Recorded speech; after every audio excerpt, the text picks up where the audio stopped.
ګوره دا مخکیني قومونه چې تباه سوي دي نو د هغو د تباهۍ وجه صرف د الله تعالی نافرماني کول او د انبیاو د علماء کرامو خبرو ته توجه نه ورکول.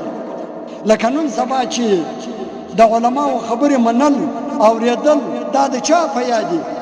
بلکې تر هر چا هغه بدترینه دشمن یا علماء کرام دي او یا د خپلو ماجتانو امامان دشمنان دي. بس ځکه هغه ودې ته حق وایي.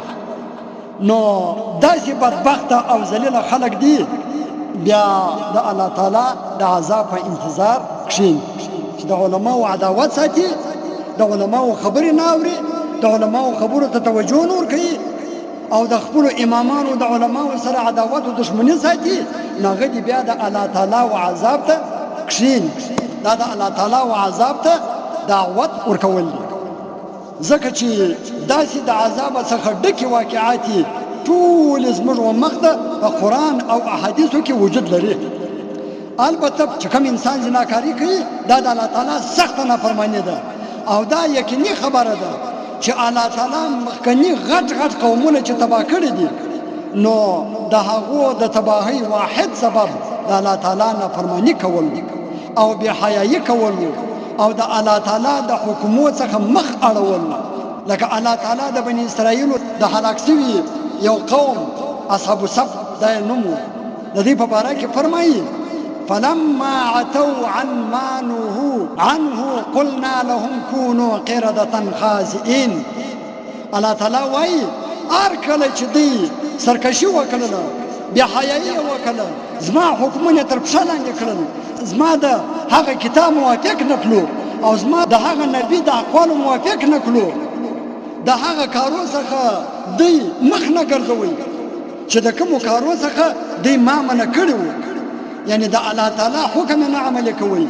نو موږ ودې ته وویل چې کونو قردة خاسئین، اے ظالمانو، اے ګناهګارانو، اے نافرمانه انسانانو، کونو قردة خاسئین، ذلیله بزرګیان سي. الله تعالی ټوله بزرګیان که سپین ږیري وو که تور ږیري وو که کوچني وو که لوی وو که نارینه وو که ښځې وو، ټوله خدای پاک څه به وکړو بزرګیان یې کړل. دغه رنګه الله تعالی بل ځای کې د فرعون او د ده د ملګرو په باره کې فرمایي فلما آسفونا انتقمنا منهم فاغرقناهم اجمعین.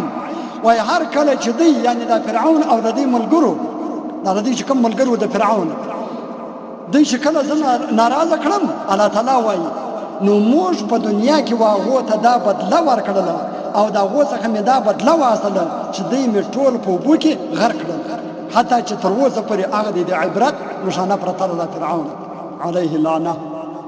لهذا د زناکارۍ بیخي ډېر دنیوي او اخروي تاوانونه دي. لکه فرضه که د زناکارۍ او د زناکاره انسان دپاره یو غټ نقصان دا دی چې د زنا کولو په وجه انسان په قبر کې په سخت عذاب باندې مبتلا کیږي.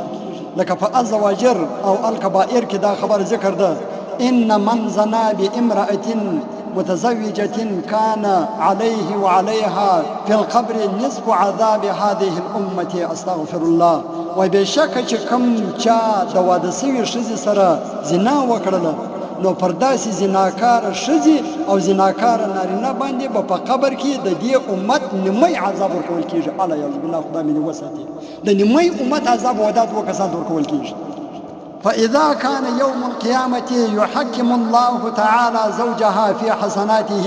او بیا چې کله د قیامت ورځ شي نو الله تعالی به د دې ښځې مېړه ته اختیار ورکړي چې دغه ستا د زناکارې ښځې څخه چې څومره نیکۍ ستا خوښه وي هغه جون واخلي، ځکه چې دې ظالمې به ستا په پټه د پردیو خلکو سره به یې یارانه او دوستانه کوله او د هغه سره به یې زناکاري کولې، ته به نه وې په خبر.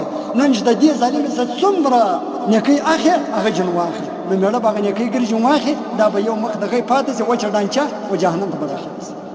هغه ښځې د خوشحالۍ نه کوي چې یا کومې نجونې یا کومې ښځې د مېړه یا د پلار یا د ورور په پټه باندې دوی موږ زناکارۍ کوو. نه نه نه، د الله تعالی څخه نه یاست پټې ظالمانو.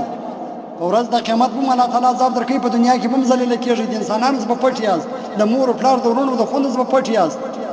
لیکن الله تعالی خو مې ویني د الله تعالی څخه یو ځای نه ځي پټېدی، سخت عذابونه درته ګوري. دغه رنګه زناکاري د انسان ته فقر پیدا کوي، انسان فقیر کوي او د انسان د مخ چې کوم د رونق دی هغه چې هر څومره سپیدي او کریمانو شان ومږه دا بیا نه کېږي په دا باندې. نو بس الله تعالی دې موږ ټولو ته هدایت وکړي چې کوم څوک زناکار یې زه هغو ته بیا خواست کوم چې د خدای دپاره د زناکاري پرېږده، زناکاري پرېږده، توبې وکاږئ. اوس لا موقع ده، که نیور نه بیا دا موقع په لاس نه درځي، بیا به په قبر کې عذابونه وي، په ورځ قیامت به عذابونه وي، لاسونه به مږي او فایده به هېڅ نه وي. انشاءالله که خدای کول زما اراده ده چې را روان بیان بیا پر دې باندې وکړم، ځکه نن سبا د زناکارۍ او بېادبۍ دا بیخي ډېرې شولې، په دې وجه باندې نو بیا به یو بیان پر دې باندې کوو انشاءالله تعالی. خدای تعالی دې پر دې خبرو د عمل کولو توفیق را نصیب کړي. وما علینا الا البلاغ المبین.